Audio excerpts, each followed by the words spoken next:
इस वीडियो में पहले की तरह 9वीं क्लास के 10वें पाठ जटायु शौर्यम के जो शेष बचे हुए श्लोक हैं उनका अन्वय, शब्दार्थ, संधि और सरलार्थ पढ़ेंगे। बच्चों, इसके पहले आपको मैं बता चुका हूं कि जटायु की वीरता की कहानी है। इसमें रावण सीता का हरण करके पंचवटी जब ले जा रहा है तो सीता विलाप करते हुए बचाओ बचाओ की आवाज कर रही है। इसी बीच उसी क्षेत्र में, उसी वन प्रदेश में जटायु नाम का एक गिद्धराज रहता था। उसने जब आवाज सुनी तो उनको बचाने के लिए वो दौड़ पड़ा। तो उसी पराक्रम, जटायु के उसी पराक्रम की इसमें चर्चा है और सीता से, रावण से जटायु की क्या बातचीत होती है, इसी चर्चा का इस पाठ में उल्लेख किया गया। 5वें पाठ में हम पढ़ेंगे कि जब सीता को लेकर जा रहा था रावण, तो सीता ने जब उसको देखा तो उसको रोका कि नहीं, तुम ऐसा नहीं कर सकते। तो उसको रोकते हुए, उसको सीख देते हुए इस श्लोक में गिद्धराज जटायु कह रहे हैं, क्या कह रहे हैं? निवर्तय मति नीचा परदारा विमर्शना ना तत्समाचारे धीरो यत् परोवस्य विगर्हेत। इसमें जो कठिन शब्द है बच्चों, परदारा अविमर्शना, परदारा प्लस अविमर्शना मतलब दर्शन करना, देखना। परदारा माने दूसरे की, पराई स्त्री। तत्समाचारे धीरो, तत् प्लस समाचारे प्लस धीरा, तत् प्लस समाचारे प्लस धीरा। अगला शब्द है यत् परो अस्य, यत् जमा परः जमा अस्य। 3 इसमें शब्द कठिन थे, उनको संधि विच्छेद के द्वारा शब्दों को तोड़ दिया, छोटा छोटा कर दिया गया, तो उनका अर्थ आराम से क्लियर हो गया। अन्वय देखेंगे बच्चों। अन्वय में जो श्लोक होता है, श्लोक क्या है, उसमें शब्दों को इधर उधर रख दिया जाता है, क्रम से नहीं रखा जाता है। लेकिन अन्वय में शब्दों को क्रम से रखा जाता है, इसलिए अन्वय करने से किसी भी श्लोक का अर्थ स्पष्ट हो जाता है। तो अन्वय देखेंगे बच्चों। इसमें परदारा अविमर्शना, यहां लिखा है परदारा अविमर्शना। अगला शब्द है नीचा मति, नीचा मति निवर्तय। पूरा बनेगा, पूरा में बनेगा परदारा विमर्शनात् नीचा मतिम निवर्तय। एक वाक्य बन गया। अगला वाक्य बनेगा धीरा, यहां लिखा है धीरो, तो ये शब्द आ गया धीरा।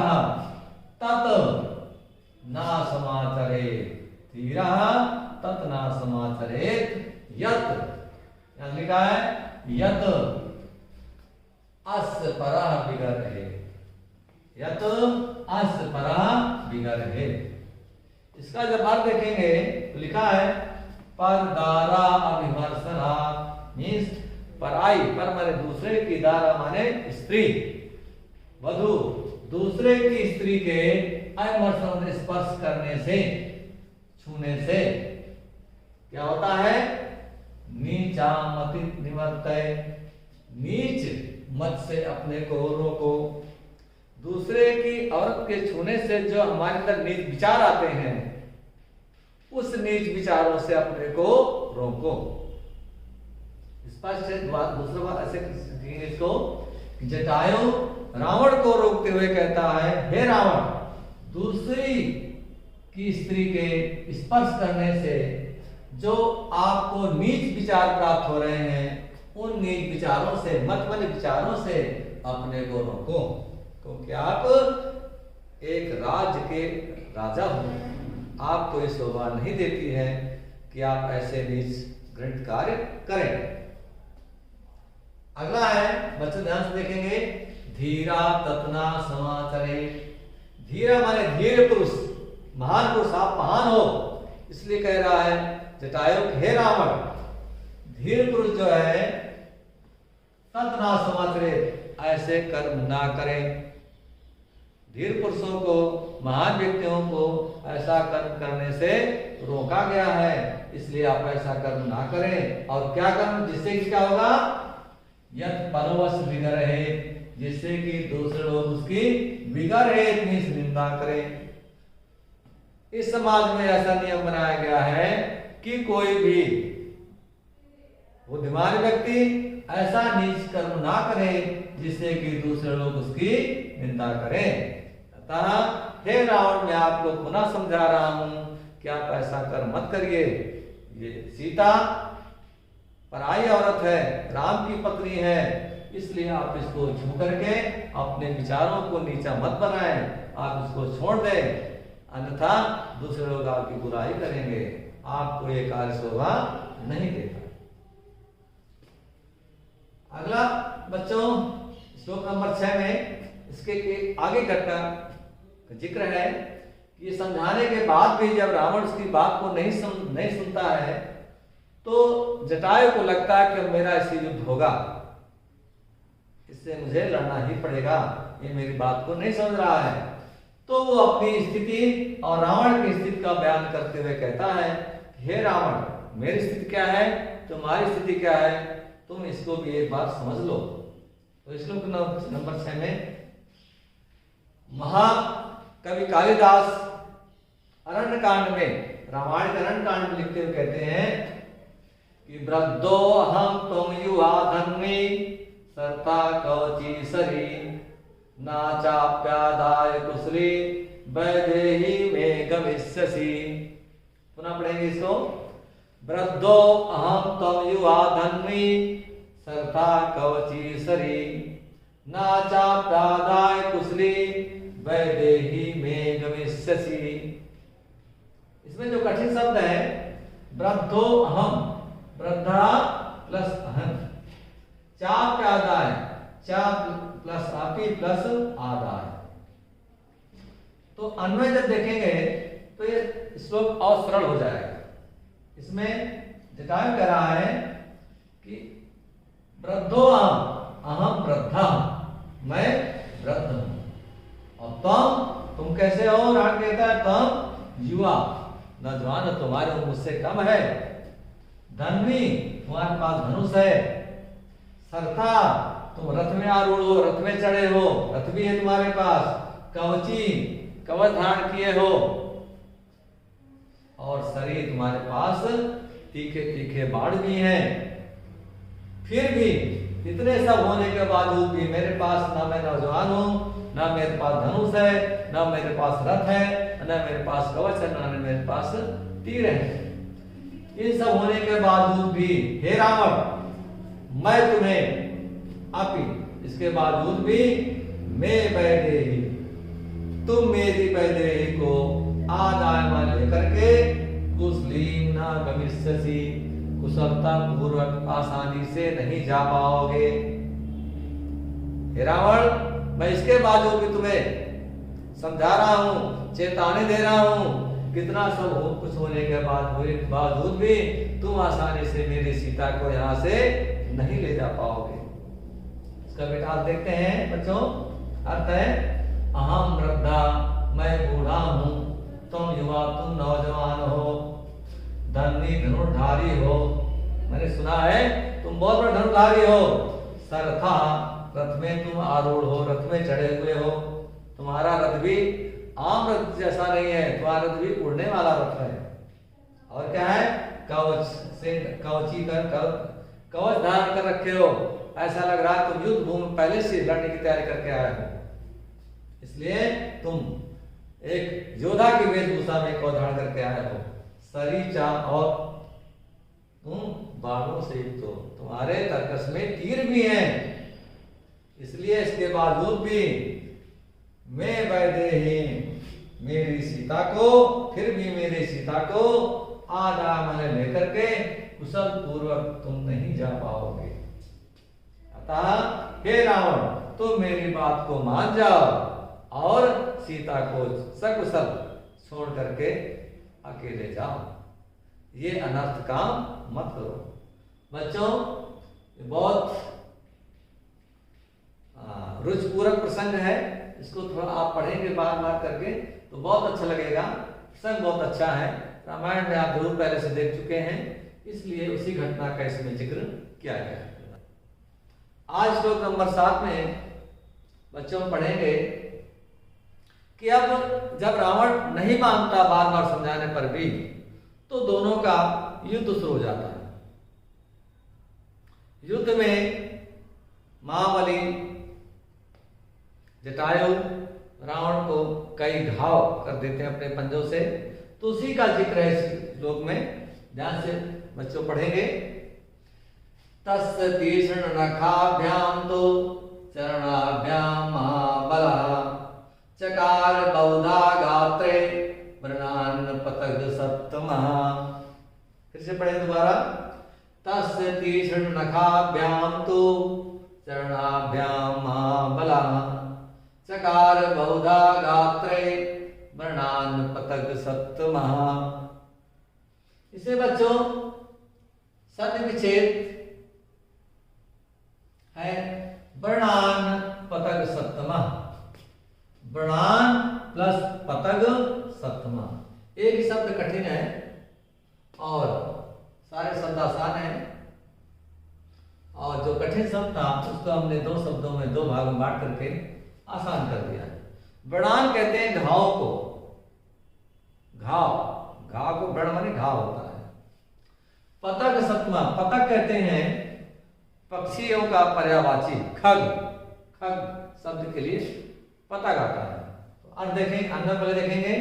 अन्वय महाबला, महाबला पतग सप्तमा, यहाँ पर महाबलशाली शब्द आया है जटायु के लिए। और पतग सप्तमा, पतग मीन्स होता है पक्षियों के शिरोमणि, कौन? जटायु। तू माने तो तीक्ष्ण नखाभ्याम, अपने तीखे नाखूनों से, और आगे आगे चरणाभ्याम, चरणाभ्याम, चरणाभ्याम में द्वितीया विभक्ति है, द्विवचन शब्द है ये। चरणाभ्याम मीन्स पैर, पक्षियों के दो पैर होते इसलिए चरणाभ्याम आया, दो पैरों से इसलिए आया चरणाभ्याम में, अपने दोनों पैरों से। तस्य गात्रे, उसके शरीर में, बहुधा वर्णान चकार मीन्स बहुत से घाव करती है, बहुत हमारे ढेर सारे। और देखेंगे महाबली, महाबराबर महाबली पतग सप्तमा पक्षीराज श्रोमणि, पक्षियों के श्रोमणि।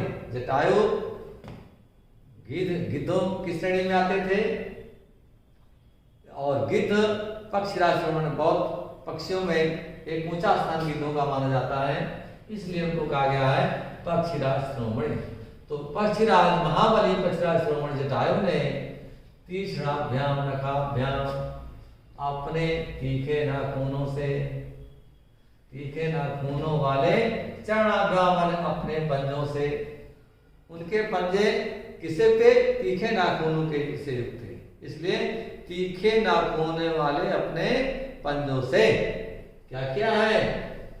तस्य गात्रे, उस रावण के शरीर पर, बहुधा वर्णान चकार, बहुत घाव कर दिए।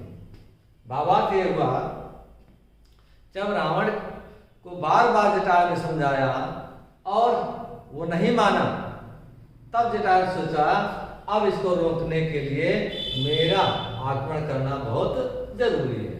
तब उन्होंने अपने तीखे नाखूनों के पंजों से, पंजों के तीखे नाखूनों से उसके शरीर पे घाव कर दिए। उन्हें ऐसा लगा कि शायद घाव हो गया है, तो ये शायद सीता जी को छोड़ करके चला जाएगा।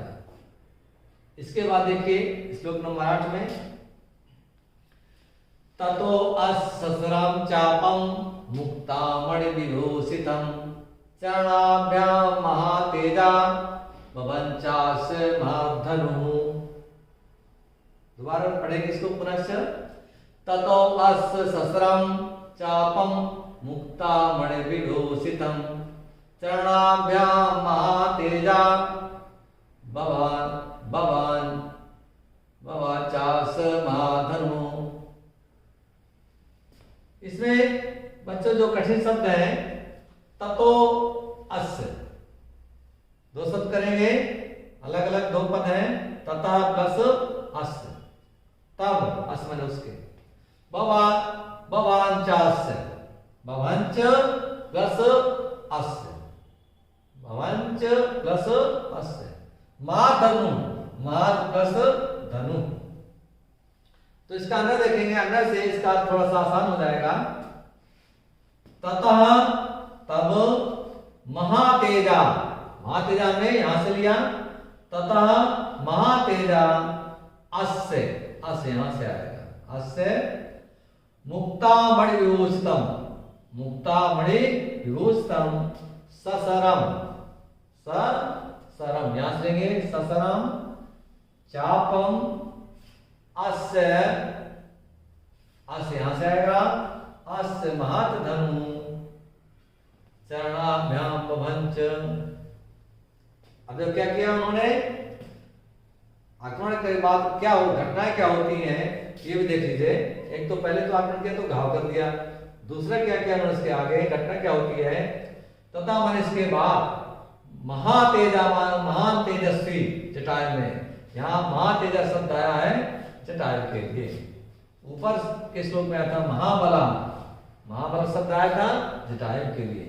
इस श्लोक में आया महातेजा, ये भी जटायु के लिए, महान तेजस्वी जटायु ने तस्य अस्य माने उस रावण के, उस रावण के, कैसा रावण, मुक्तामणि विभूषितम, मोती मणियों से विभूषित, बाण सहित चाप वाले।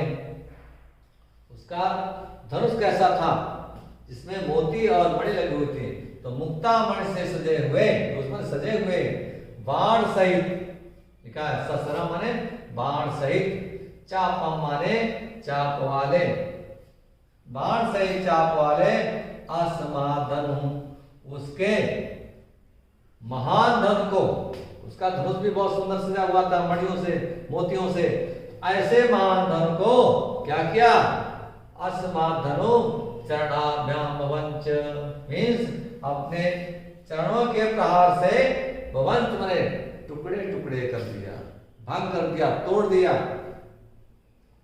इसका भावार्थ देखेंगे कि उस महान तेजस्वी जटायु ने रावण के उस धनुष को, जो मोतियों और मणियों से सजा हुआ था, ऐसे धनुष को अपने चरणों के प्रहार से भंग कर दिया, तोड़ दिया, जिससे कि अब ये लड़ न सके।